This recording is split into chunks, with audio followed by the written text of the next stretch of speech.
Okay guys, welcome sa ating second tutorial of the series. Kanina natutunan natin dun sa first video paano i-install ang ating Drupal sa localhost para makapag-start na tayong gumawa ng website. We have also tried changing the theme. So, for example, meron tayong na-download na theme na malaki yung size. Yung kanina yung business, 166 kilobytes lang. So, meron ako na-download dito na 4.1 MB. So, when we try to install that, nakaka-encounter ako actually ng error. Oh. Sabi dito, warning, post content length of 4302154 byte exceeds the limit of 2097152 bytes in unknown online zero. Sometimes naman, may lalabas dito sa party na to na red na warning na maximum file size 2 MB only. So, nag-exceed siya doon. So, pag hindi siya na-upload. So, what we need to do, guys, is punta lang tayo dun sa ating SAMP. So, punta tayo kay SAMP. Tapos, hanapin natin si PHP folder, tapos si php.ini. So, i-edit natin yan sa ating notepad. Drag lang. Tapos, hanapin natin si upload. So, find upload underscore. So, yan. Hindi pa yan. Yan. So, meron ditong upload maximum underscore file size 2M. So, malakihan natin siya. Gawin natin 120. Tapos, meron pa dyang si Control F. Let's see. Post. Fine.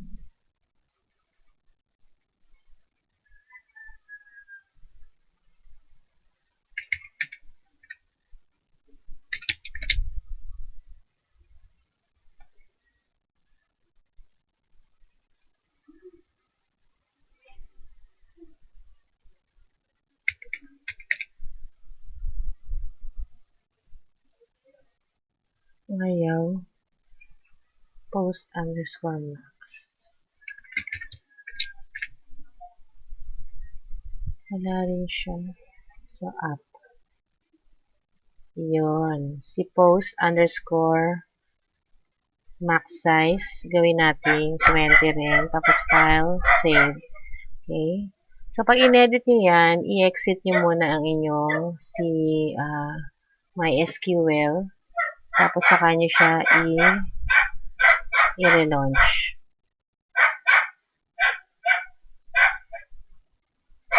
Okay. Let's try natin ulit.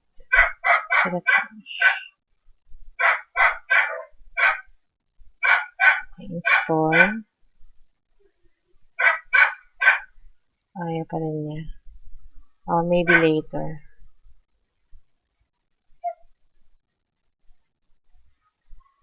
Okay, mamaya try ulit natin siya i-fix.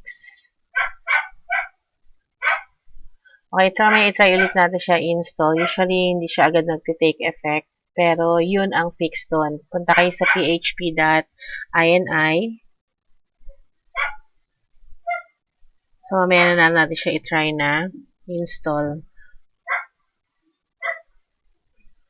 Okay, so, gamit muna tayo ng ibang template dun sa install new themes, browse. So, meron ako sa documents, downloads. Meron ako in-install dito si Marinelli 7. Next, try natin siya.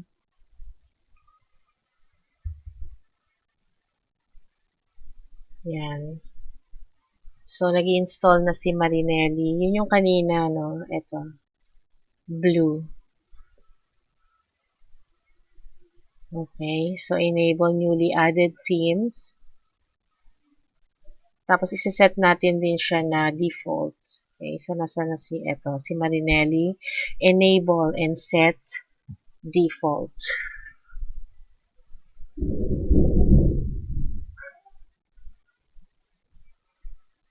So that, kapag tinignan natin siya ngayon dito,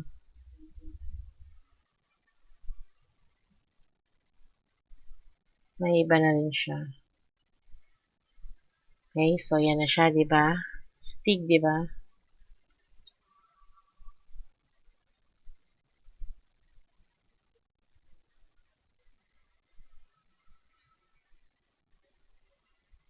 Okay.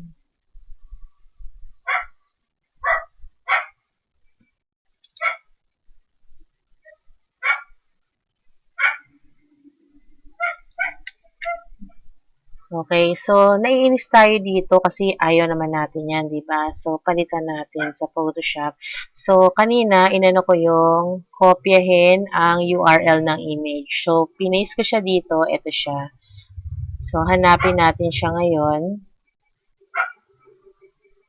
Okay, sa ating first underscore Drupal /sites /all/themes /Marinelli, tapos yung logo.png. So, copy ko muna siya sa aking desktop. Tapos, i-open ko siya ng aking Photoshop editor para mapalitan natin siya.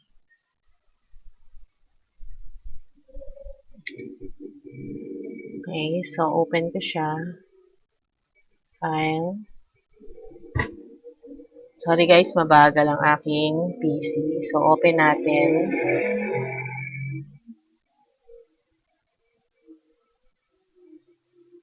So, si logo.png.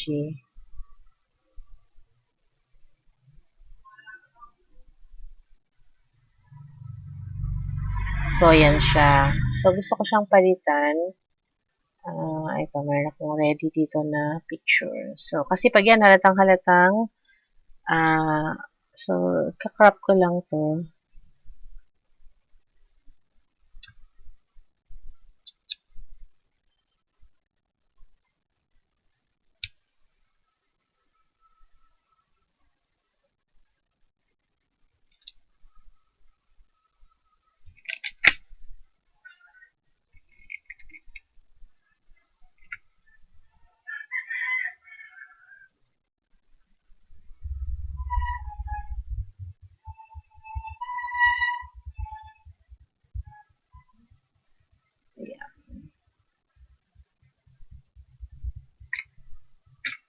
Ayan. Okay.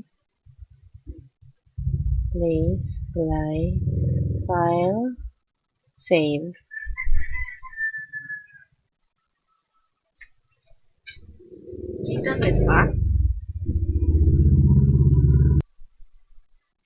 Okay, I have saved that sa aking desktop. So, ito na siya. So, babalik tayo doon sa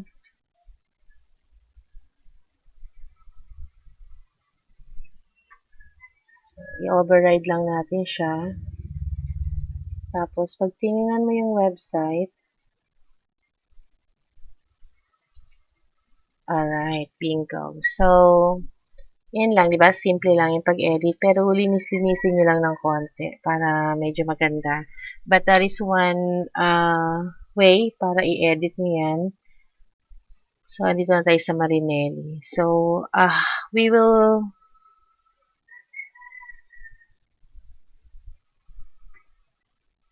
try to do an article. Isa lang muna. Okay? So, sa ating content,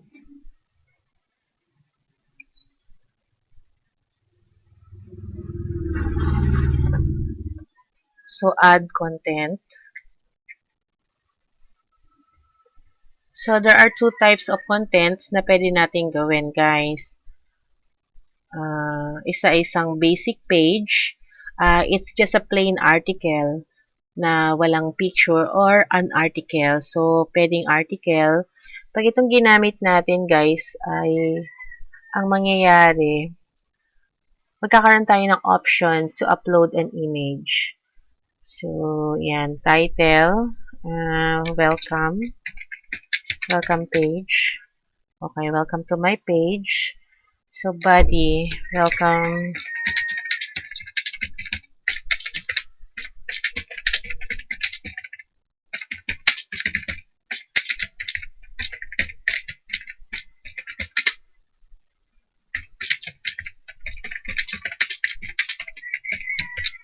Okay.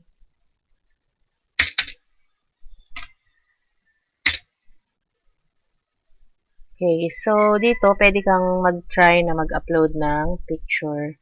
So, sa desktop, may picture din ako dito. So, menu settings, not in menu. Sabihin, wala siya sa mga home or kung saan man. So, magpo-provide ka ng menu link. Menu title, for example, about or welcome na lang. Welcome. Tapos, saan mo siya ilalagay? Meron kang default na home, which is makikita mo dito, no? Meron ka na agad home. So, pwede mong ilagay sa ilalim ni home yung iyong menu, ilalagay mo dito si home. So, mapupunta siya sa ilalim ni home. So, i-try natin gawin, no? So, pagka-publishing options, promoted to front page. Ibig sabihin, pag bukas ng website mo, makikita na siya agad. Okay? So, let us save muna. So, pag nakita mo ng save na yun, so, eto na siya. Lalabas na siya dito sa front page.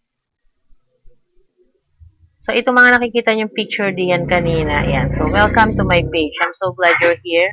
Welcome, welcome, welcome to my page. So, nandito siya sa ilalim ni home. So, how about kung pinili mo siya na magkaroon ng sarili niyang menu. So, dito sa menu link, ang gagawin mo lang ay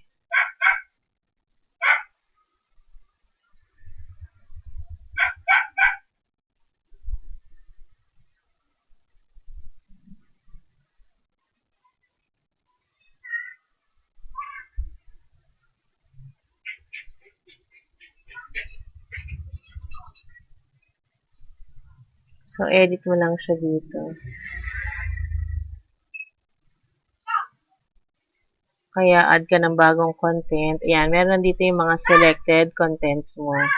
So, pwede mo siyang i-edit dito.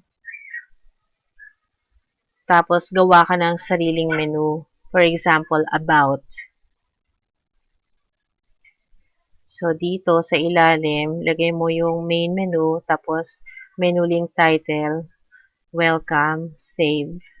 So, pag na-save mo na yan, ang magiging itsura ng menu mo ay ganito na. So, dalawa na siya. So, sa homepage mo, at saka si welcome page. So, papansin nyo, nasa home ka nagpindot, nandoon pa rin siya simply because it was published dun sa front page.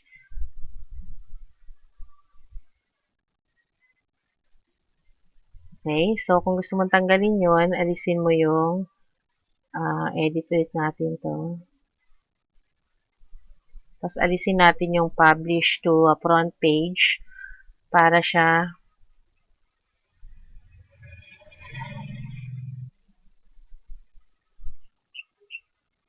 mawala dun sa home.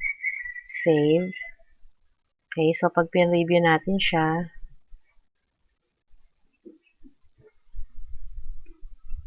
sa welcome lang siya lalabas. Pero pag kinlik mo si home, wala na siya dun. Alright? So, tune in para sa ating next lesson.